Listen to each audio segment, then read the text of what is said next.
Security Law Conference, sponsored by the Center on Law, Ethics, and National Security at Duke Law School.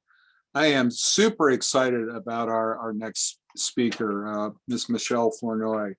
I've known her for a number of years since her founding of the Center for National CNAS, and also in the Pentagon.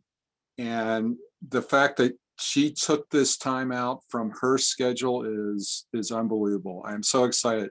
Ms. Flournoy, thank you so much. Well, good to be with you, Charlie, and very much looking forward to the conversation. As I am. Let's catch up a little bit. Tell us a little bit about WestExec Associates and what you do there. So WestExec Advisors is Advisors, I'm sorry. A strategic advisory firm. We're about 3 years old. And what we've done is gather together a lot of senior practitioners, former national security officials from across different agencies, state, defense, NSA, CIA, Treasury, and then also regional and country experts, former ambassadors and regional assistant secretaries and such. And we're sort of, what we try to do is offer primarily US businesses insights on geopolitical developments that can affect either the markets they're in or the businesses they're conducting and so forth. So we try to keep track of what's happening in the world, what's happening in US policy, what's happening in the policies of other capitals, and help CEOs understand how to navigate those changes and those dynamics, which can be pretty dicey in the very dynamic and complex environment that we find ourselves right now, even if we weren't in the middle of a pandemic. Well, nothing could be more true than that. And actually, what I wanted to ask you, because we do have quite a few young people, law students and so forth, who, for want of a better term, would kind of like to be you. How could you give us a little bit about your journey to becoming one of the leading national security experts in the nation? I mean, was this something you always wanted to do? You went to Harvard, you went to Oxford, and so forth. What led you to this?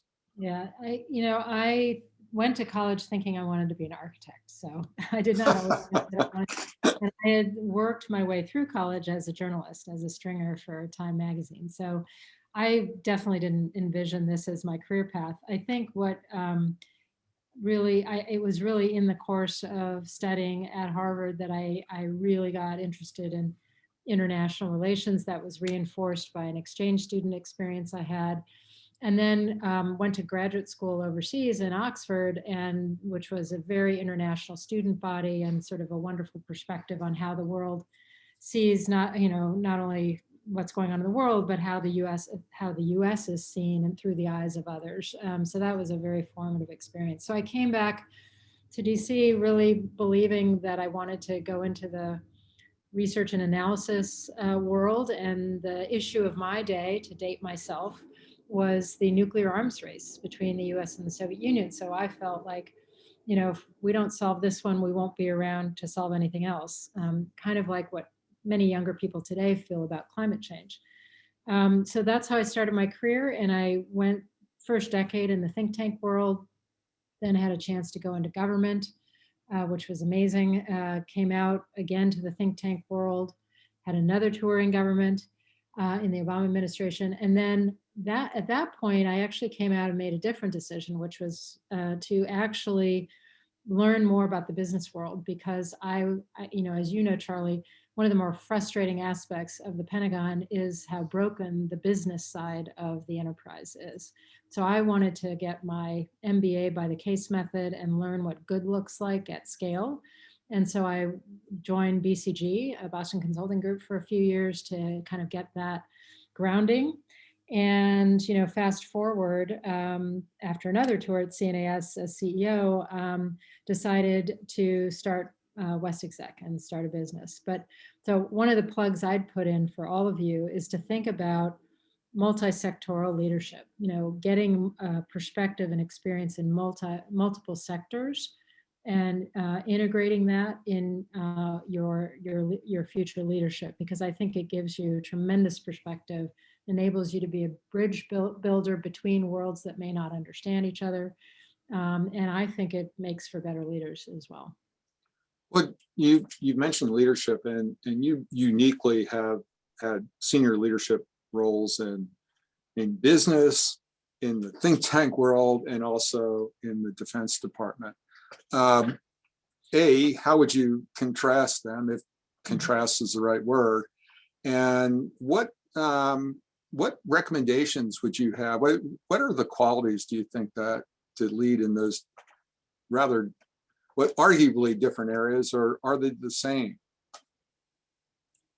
It's a great question. So, I would say my time in government was very much a peak experience because of the mission focus, because you were involved every day in trying to help the secretary, the president make good decisions for the United States and for the world. And so this, the higher purpose piece is really inspiring and challenging, but also very rewarding. So I would sort of put my public service experiences kind of at the top of my list of experiences. But I think, I've learned that you can find ways to do good and to make a difference from the outside as well. And I very much felt that when we put together CNAS, we were certainly trying to help elevate and be more innovative and creative in terms of policy development, and provide ideas that people in government could use to advance our interests. But also in mentoring and developing the next generation of national security professionals. And that was very much an explicit part of the CNAS mission. Even today at WestExec, I find, some of our work is helping smaller commercial tech in Silicon Valley figure out how to work in the national security space. And I think bridging that gap is really critical to sustaining US competitiveness going forward. So you can find sort of compelling higher purposes and missions, whether you're in the nonprofit sector or the private sector.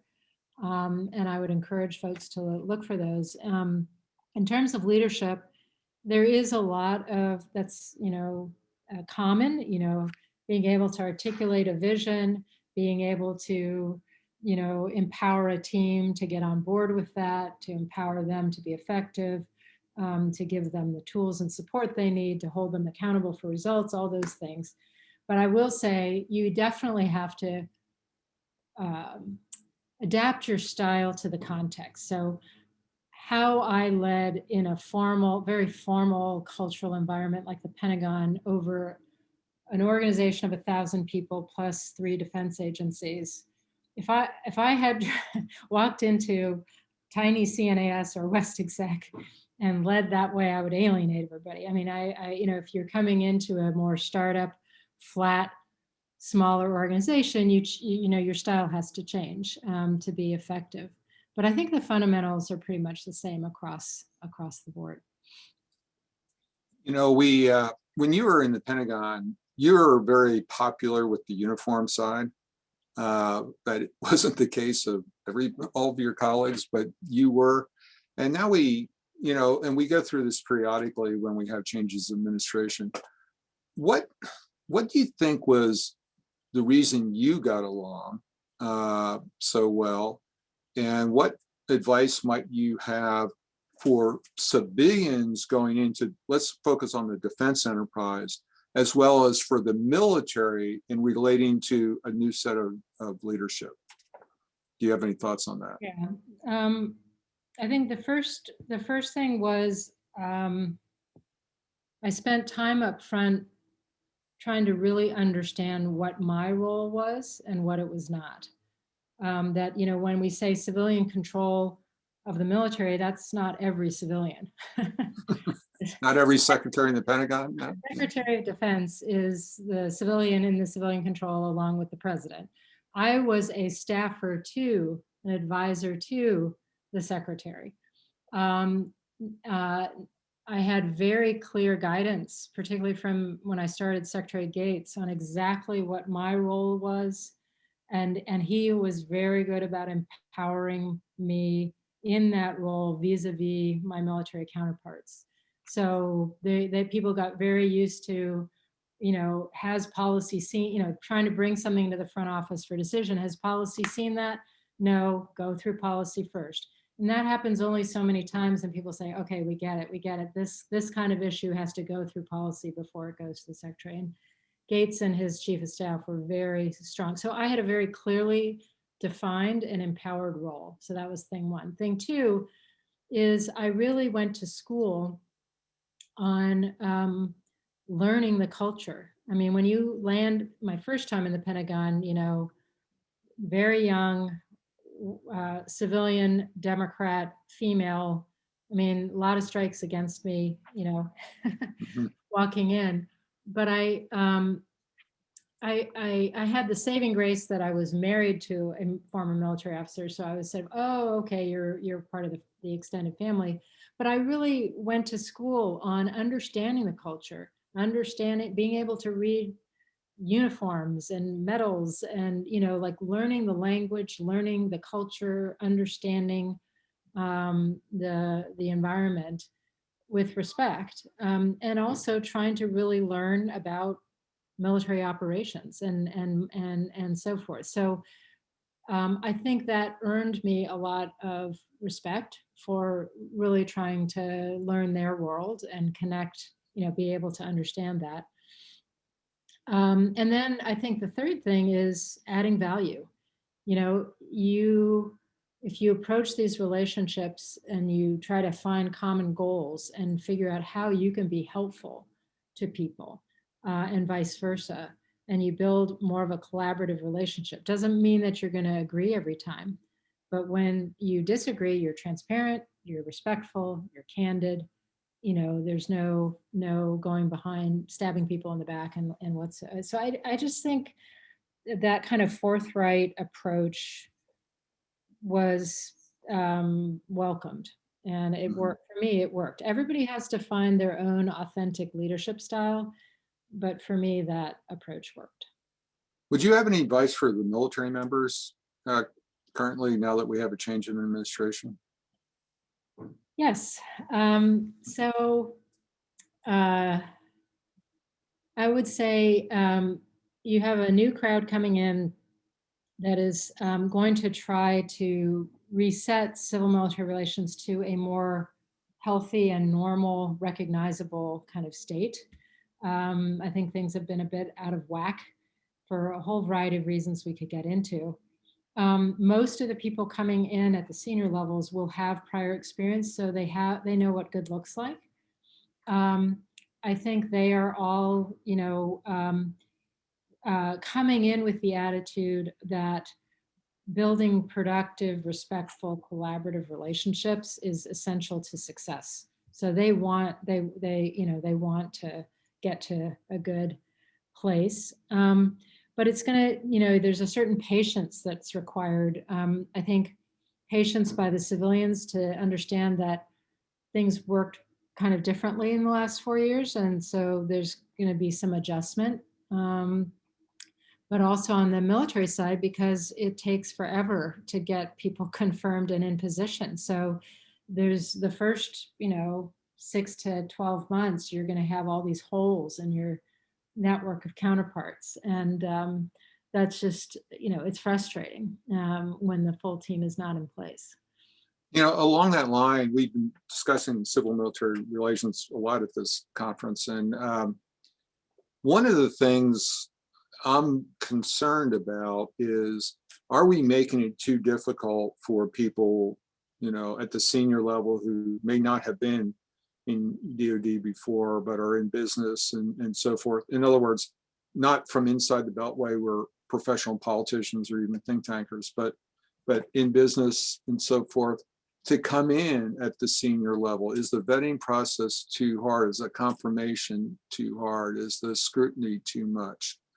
And if it is there anything we can do to make it easier to get people the right people in? Um, I actually think that robust ethics rules are really, really critical to our system. And so, I just went through the vetting process for a job I didn't get. It was very, very detailed, like 10 years of tax returns, 20 years of it's quite a process. But in the end, I actually think the ethical guidelines are really, really important. What I don't think is helpful is a sort of bias that may creep in to suggest that, someone from industry, can't leave those interests behind when they walk in as a public service. And I think that's an unfair characterization of many, most business leaders that I've worked with. And what it's doing is that it's actually denying the department real expertise. Like one of the reasons I've chosen to work with some defense companies is, if you aspire to be in a role where you're going to oversee the business side of the Pentagon, and particularly acquisition and procurement, you better understand the business model of what you're going to oversee, and what good looks like, what bad looks like, what the incentive structures are, so that you can get the best value for the taxpayers' investment. I mean, if you have no knowledge of that, how are you supposed to be an assistant or a undersecretary for acquisition, or what have you, or a CIO, if you haven't actually been a CIO of a major company and industry? So I think we could shoot ourselves in the foot if we draw the lines too narrowly.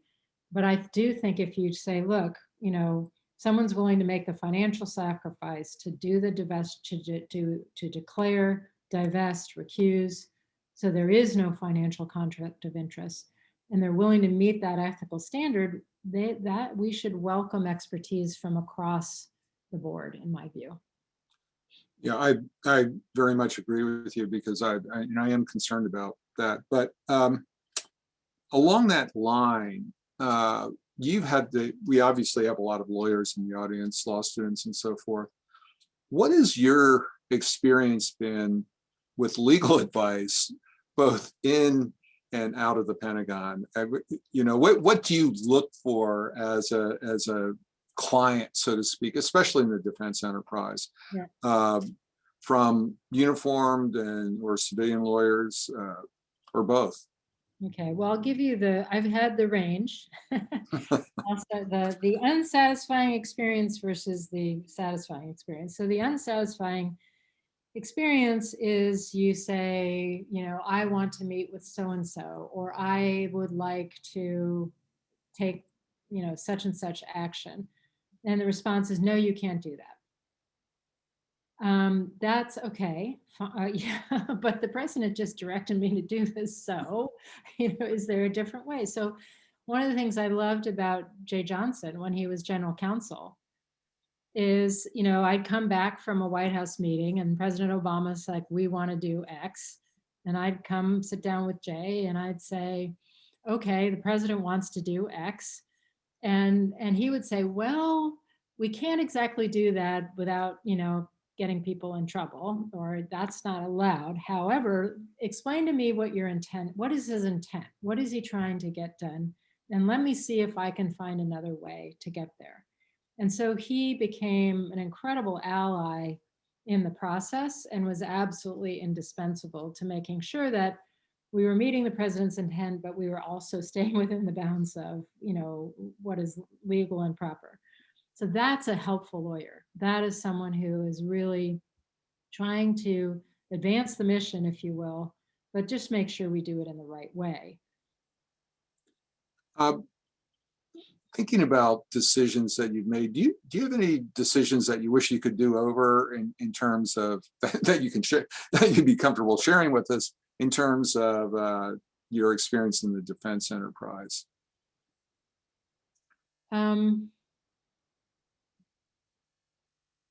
And let me add to it. And if you, as a leader, when you do decide to change course, do you have any ideas about how best to socialize that with your subordinates and maybe your superiors as well, so that it'll be ultimately successful? Yeah.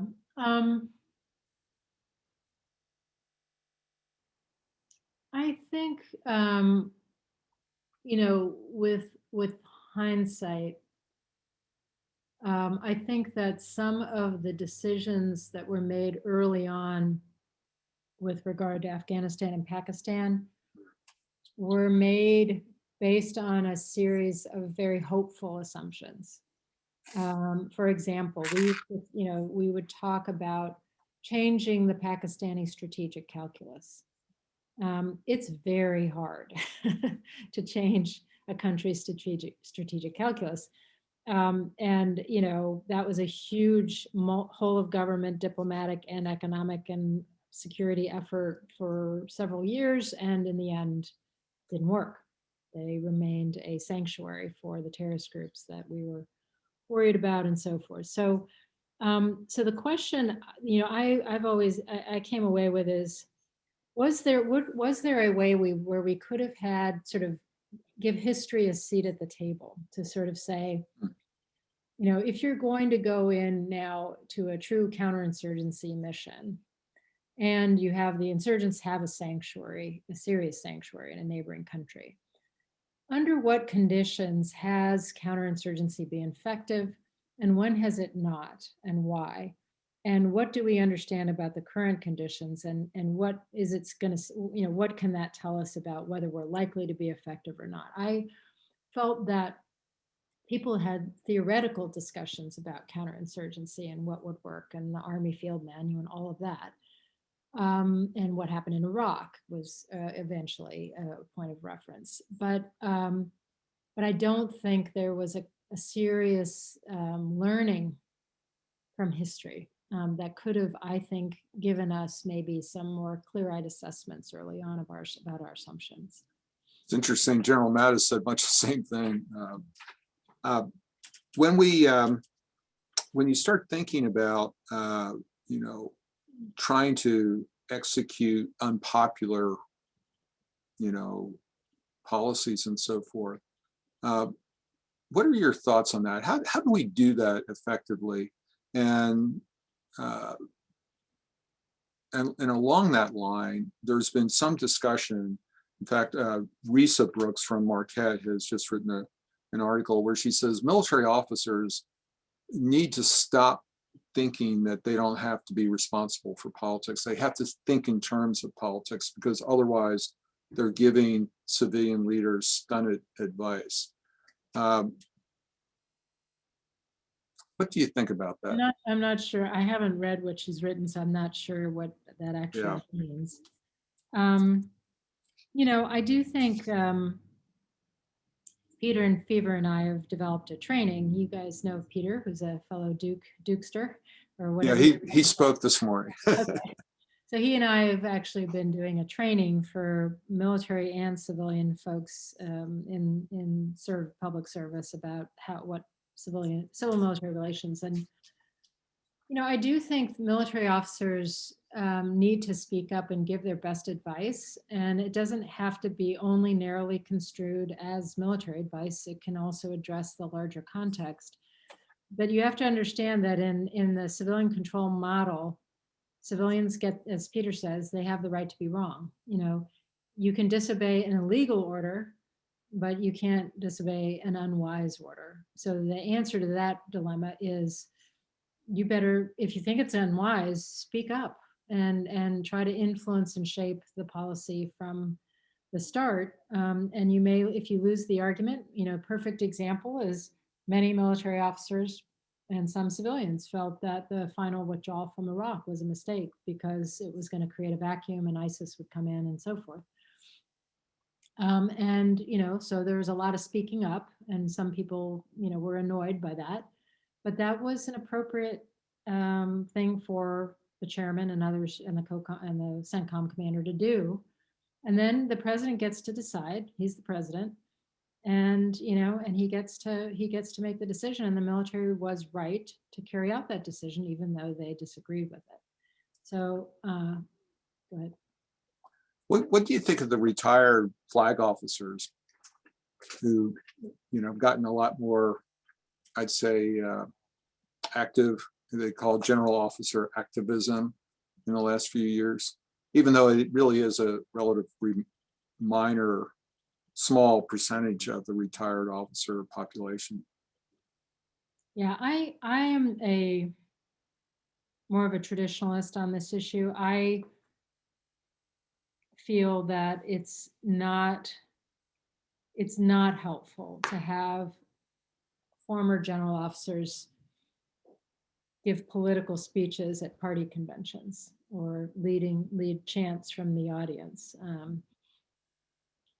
Because I think the American people, I think the apolitical nature of the US military, that this is a force that's sworn to, it's an all volunteer force that's sworn to protect and defend the Constitution, not a political party, not an individual. That apolitical stance is critical in our democracy. And when, the average person sees a former general, the only reason they're up there is they're a former general. So their first name is General or Admiral. And they see a military person being highly political. I think should make us all feel very uncomfortable. So I personally am not someone who's like, wants to see that trend continue. I think the Lafayette Park incident was a different kind of example of a president's attempt to use the military both for his own political purposes, but also as a political backdrop or prop. And you saw, a chairman of Joint Chiefs Staff make a public apology after the fact when he realized he's been used in that way. So I think we have come up against, and in some cases crossed the line, and we have to be this is an area that's really important to reset, I believe. To change gears a little bit, a lot of people want to know what is, as you look around the world, the threats, what do you think is the greatest threat that the national security threat that the U.S. faces, and what are your recommendations? I think, I think that from a state threat perspective, a nation state threat, the biggest challenge we face is a rising China that is going to give us a run for our money in competition, in economic terms, technological terms, military terms, and even political / ideological terms. And they are racing, and we are not. And I think we have got to get much more serious. And the good news is that a lot of what we need to do to compete with China is investing in the drivers of our competitiveness here at home: research and development, STEM education, 21st century infrastructure, key technology areas. It's the same huge overlap with the economic recovery agenda that we need to be pursuing post-COVID. But we have got to take this, make a more whole of nation effort in this competition. And that includes a military dimension that, in my view, should be focused actually on deterring conflict, preventing miscalculation between Beijing and Washington, stumbling into something between two nuclear powers. I would also add, on the transnational side, I do think climate change is a very serious threat that we've got to get much more similarly addressed with much greater urgency than we have been doing. Should it be, the president has said that it's the center of his national security policy? Is that where it should be, climate change, or should there? Well, I think it's going to take a whole of government approach. It will definitely create all kinds of national security challenges if it's not adequately addressed, whether it's population migrations, conflict over resources. Our coastal bases are going to likely be underwater. A very interesting Navy survey of its infrastructure that, if you haven't it's pretty eye-watering if you read it. So I mean, it takes a whole of government approach, and I think again there's tremendous synergy with investing in technologies that will reduce carbon emissions, that will conserve energy. Becoming a world leader in those areas is also a great part of a competitiveness strategy for the United States. Speaking of technologies, it seems to me, my recollection is that when you were at CNES, you were kind of you and Kurt were kind of like early adopters is not the right, early warners about AI, and that we needed to get our arms around that. And I know Bob Work, your colleague, he's real big on that. Where do you think we are? Or have we lost the race, or what do you think? We haven't lost yet, but if we stay on the path we're on, we will. So I think I will recommended reading for whenever you have free time, apart from your law studies, the National Security Commission on AI. Their final report is just about to come out. It is the most important commission piece of work since the 9/11 commission. It is about what the United States needs to do to retain its technological and competitive edge on AI, but I would say a vast majority of the recommendations will position us to be technologically competitive in general. And so it's really worth reading. And I think it's very, very important. The Chinese have, they graduate multiples of computer scientists and engineers as we do every year. They have been racing us in the world of AI patents, and they've now caught up in terms of quantity, if not quality. And they have a state-sponsored, state champion system where they are creating companies using domestic data and demand to incubate them, but then to unleash them on the world. So, whether it's Tencent or Baidu, I mean, they have these huge companies that will, like Huawei eventually did, go global with their offerings. Look at TikTok, right? And so this is an area where we have got to get our act together. And really incentivize private sector investment to be much more competitive.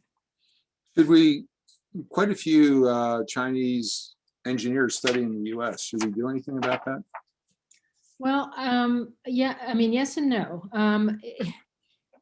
If you look at Silicon Valley, half of the founders are either immigrants or first-generation Americans. If you look at the medical bio labs at Stanford or MIT or Harvard, any of the top, you're going to find international students, including a number of Chinese. So if you look at investment, you're going to find a lot of passive Chinese investment. So some of this is sort of human capital and, money that's blood in the bloodstream of our innovation ecosystem. However, some tiny percentage of it is for either espionage purposes, IP theft purposes, trying to steal people, knowledge, intellectual property. So we don't want to shut off the 99% to protect ourselves from the 1%. We have to go after, I like to say, it's not something you use a sledgehammer to smash the flow of all foreign students. You use a scalpel to get much better at using online and digital and analytic tools, and to really do due diligence on who's coming and who they're tied to back at home. And you can surface the bad apples without sort of throwing away all the good. Yeah, I think that's difficult for universities to do. So I think government is going to have to do that vetting, unless you think Well, otherwise? yeah, I mean, I think it has to be a team effort, but the government side has to get a lot more sophisticated in understanding um, like the business models and what's a threat and what's not. So again, right now, if a startup has, a funder slide with any Chinese characters on it, the national security world, especially the FBI, which is like the first line, of they're going to go crazy. Understanding like what's passive investment. It's like investing in a money, like they're putting money in to get a return on investment.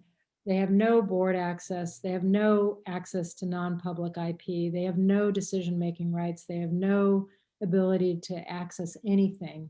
They're just making, they're just getting a return on their investment. You take that away, you will starve, foreign investment away from Silicon Valley. You're going to starve the ecosystem.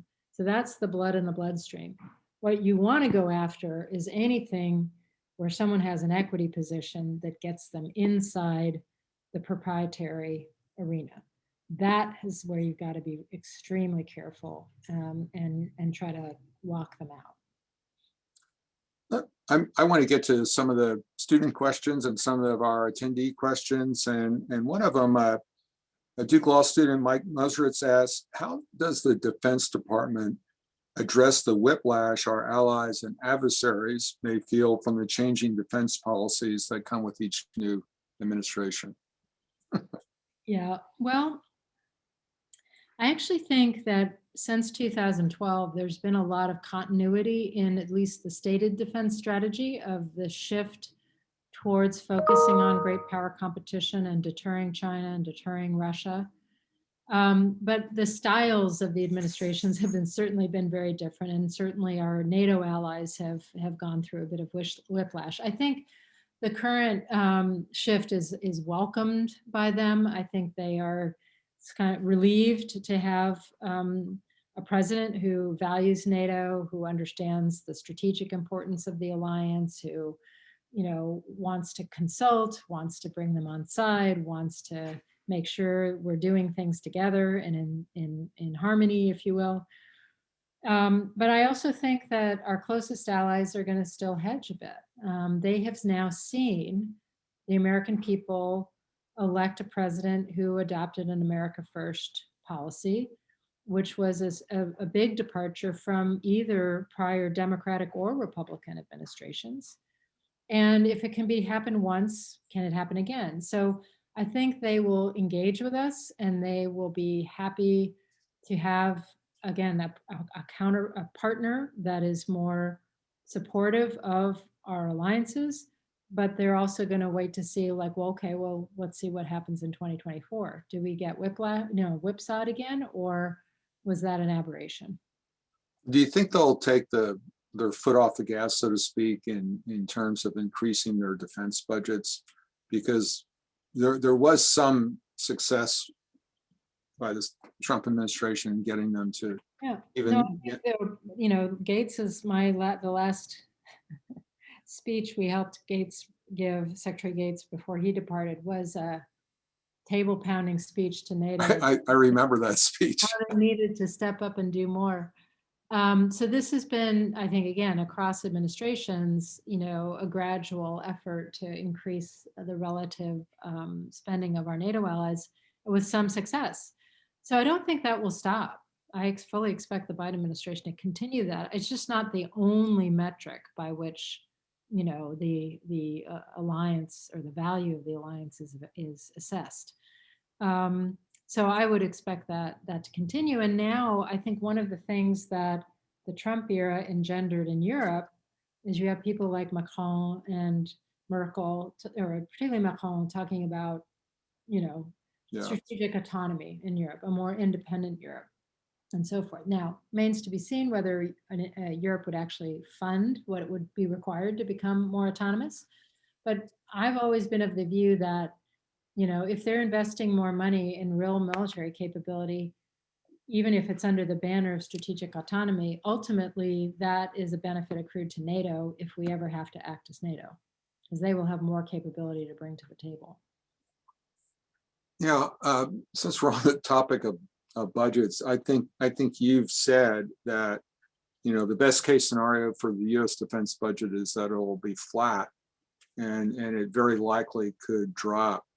If you had to, where do you think you would look to cut the defense budget? An easy question I thought I'd give you. So I think we are over-invested in legacy systems that were not designed with the asymmetric threats that we would face from China and Russia in mind, particularly their, anti-access era denial, and the Chinese kind of system destruction warfare, as it's translated, which is basically go after all of our C4ISR systems, prevent us from seeing, moving, targeting, being able to command and control. So they never have to take us on directly. And, buying, more platforms is not necessarily going to help you win that fight. So I think, and yet we have to recapitalize our forces. We have to modernize. So it's not an all or nothing thing. It really is. For each mission area, you have to take a portfolio approach, and you have to ask, does buying the next squadron or the next carrier battle group or the next, Army brigade, does buying that additional set of platforms and structure, is that going to give you the advantage in a given scenario? Or if you took the fleet or the squadrons or the mass that you already have, and you took that extra money and you put it into all of the emerging systems, emerging capabilities that are going to give you greater survivability, greater range, greater lethality, greater defenses, would you actually have a more lethal and capable force and protected force that was smaller in that second arrangement than buying, more legacy systems without those emerging technologies? It's that knee in the curve. When do you trade off capacity for capability that they're going to really have to think through in each mission area? And it's interesting, I think the first directive coming out of the Deputy Secretary's office is a quick budget review for 22, because the budget that's already basically been put together, to look at some key legacy systems and whether there are some trade-offs to be made to place some bigger bets on key technologies like battle management networks, like AI-enabled decision-making, like unmanned systems that can be teamed with human beings and, be a force multiplier. A little bit concerns. I completely agree with you. But what concerns me is how do you sell that to the political class? Because I'm personally not convinced that in Congress has the knowledge of defense that we might have had, years ago. And so when you start talking, like even the acronyms, they glaze over, even people who should know better. Bring them inside the tent, which we haven't done. You have to bring them inside the tent and show them all of the war games and simulations where the U.S. loses if we keep the program of record. Do you think they would show up, or would they send? Yeah, no, I mean, there was a big effort on this. There was an effort when John McCain was still around. Joe Dunford, they did this briefing called Overmatch, which was basically showing that if the U.S. stays the course, we lose by 2030 or whatever. And they briefed almost every member of Congress. And it created a lot of the urgency behind the McCain, a lot of the McCain initiatives that were put in that final NDAA before he died. But you have to rebuild that. You have new members, you have a new team, and so I think it's going to be, you can't expect, I take your point, you can't expect Congress to go along with these kinds of changes without some sense of the stakes and the urgency, and without really seeing it for themselves. And so I think bringing them inside the tent is the only way you're going to get them to come along the journey with you when you try to make some tough trade-offs. It sounds like you have an idea that I hope people listen to. Uh, one of the interesting things about when you talk to student audiences is they tend to look up stuff you've written. And one of my students has done that. And Stephen Suchart, he references How to Prevent War in Asia. And, you argue that, he says, that deterrence through increased investment in military capabilities, partnerships will protect Taiwan from aggression. His question is, what strategies could the US implement to protect other populations like the Uyghurs who face genocide, Hong Kong citizens who face massive crackdowns on civil liberties without, instigating war? Is there anything that we can do along that line? And does the defense community have a role to play? Yeah, it's an infinitely more difficult problem when it's a population that's inside the country. I mean, the Chinese may assert that Taiwan is part of, China, and we have a one China policy, but Taiwan has its own government, it's its own society. We have our own relationship with them. We have our own defense relationship with them. They have their own military. It's infinitely more difficult, and you're more constrained in your options, particularly on the defense side of the house, in terms of dealing with China vis-a-vis its own mistreatment of its own people, or people like the Hong Kongers who are under their control. Which isn't to say we can't do anything. I personally think the US needs to take a very principled stand. We need to raise public awareness, so that there are people can choose to, for example, not purchase things that are coming out of Xinjiang and so forth. And we need to think about things like economic sanctions. We need to think about raising these issues in international fora where the Chinese are held to account vis-a-vis international human rights standards. So there's a whole set of non-military instruments, diplomatic, economic, and so forth, that can be employed.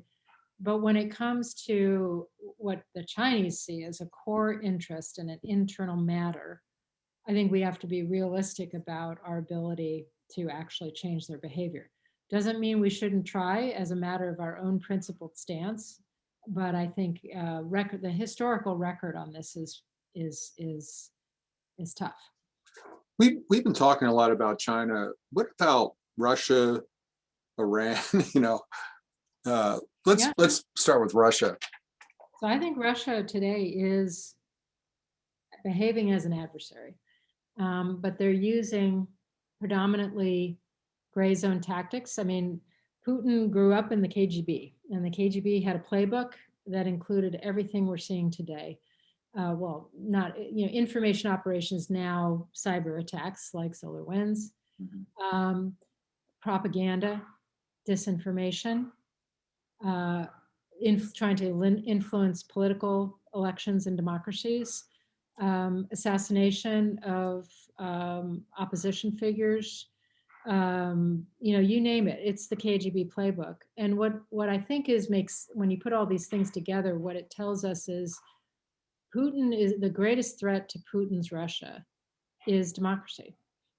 That's what he's afraid of. And so anything he can do to prevent it at home, as we're seeing with Navalny, to discredit it in the eyes of Russians, because by making it seem chaotic and dissonant, full of discord and even violence, and so the disinformation work that Russia's done here in the United States, and to the extent he can discredit democracy, he sees that as a win.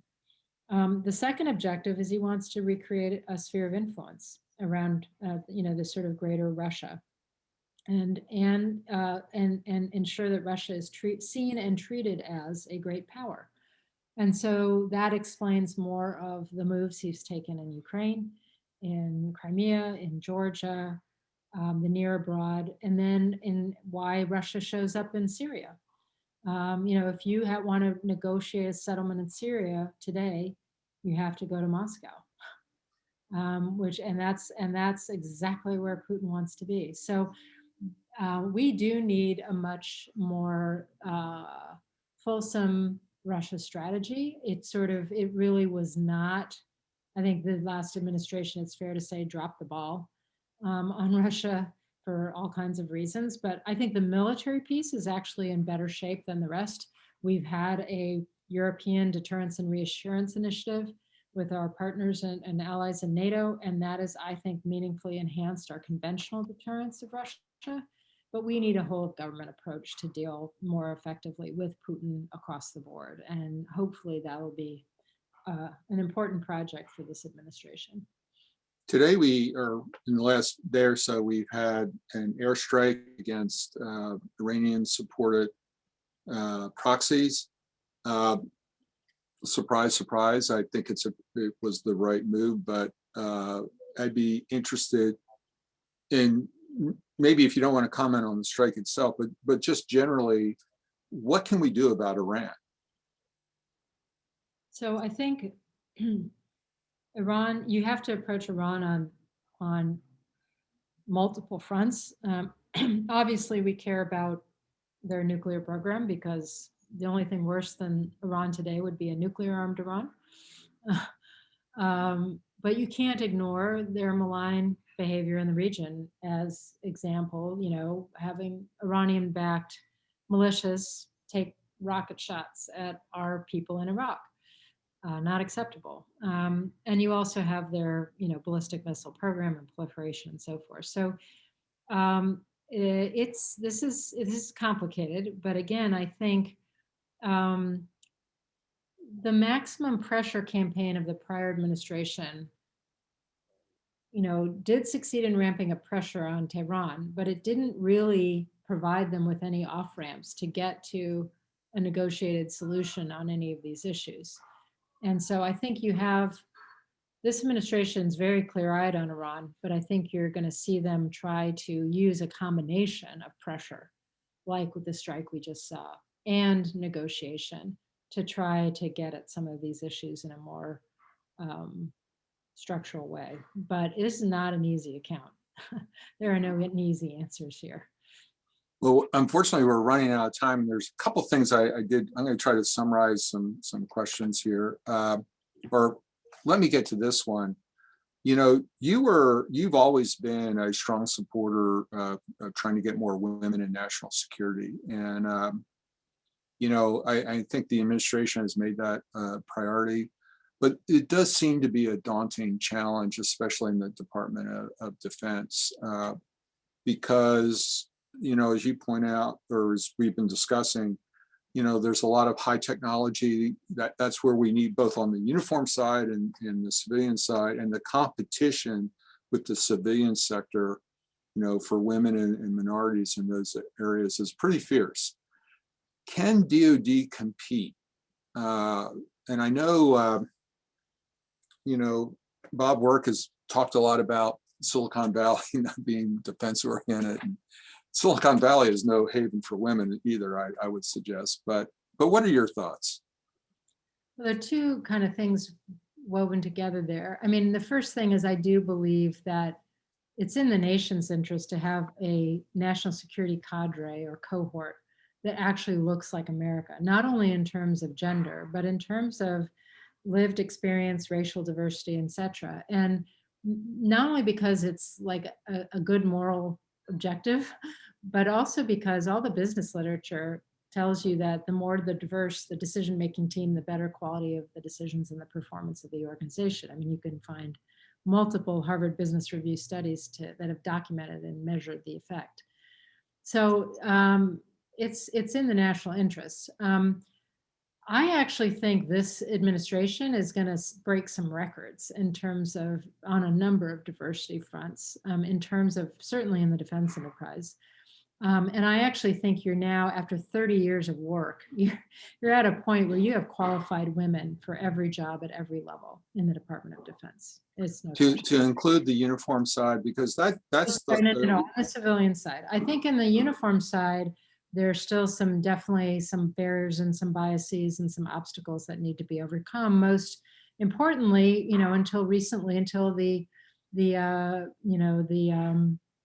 the ban on, serving in combat positions, that really affected promotion potential for women.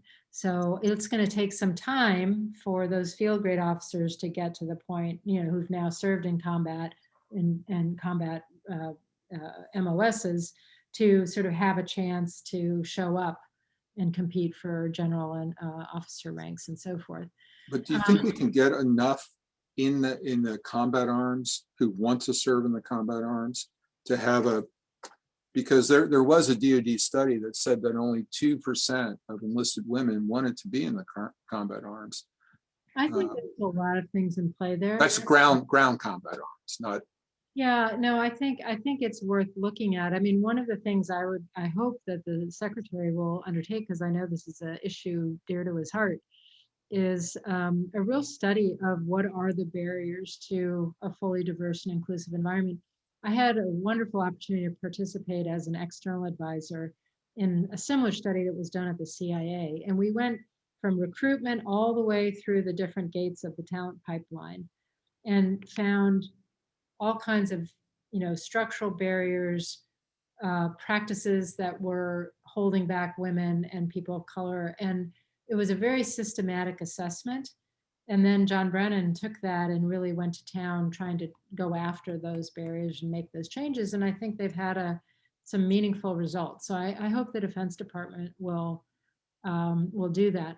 Your question about tech talent is different. And again, I would start by encouraging people to read the National Security AI Commission, because they make a whole range of tech talent recommendations in terms of recruiting people in, using the people we have better than we do. I mean, my son went to a service academy. The top 2 tiers of recruits were in STEM fields. And he was like in the poli-sci department. So he was, he was an extra. But he can be a JAG. These incredible tech-trained, tech aptitude, people with tech aptitude coming out of the academies, coming out of our ROTC programs. And then we say, okay, go be a line officer. You can't do your tech in the service. There's no career path for you to be a technologist. So we aren't using the talent we have. We aren't bringing the talent we need in, and we aren't upskilling the general workforce to be more tech savvy. So there's a whole slew of great recommendations in that report to get after that problem if people are interested. We are running down to our last, 2 or 3 minutes. Joseph Lambs asked if you have any books that you recommend. You've obviously recommended this AI report. And I also wanted to give you just any other messages that you would like to have for our audience, understanding that not completely young people, but a lot of military, a lot of students and so forth, and also their faculty. Yeah. Say, one of the things that dismays me most is the sort of anti-government rhetoric narrative that's taken hold, that, somehow, government is the enemy, government is feckless, government is corrupt, government doesn't serve the people. I still believe, through both my own idealism but also my own experience, that public service is one of the highest, best things you can do in a career. It doesn't mean that everybody has to go work full-time for the government, but I think a tour of service can be incredibly important. Given all the challenges we face, our country needs our best talent to offer them some period of time, some level of effort.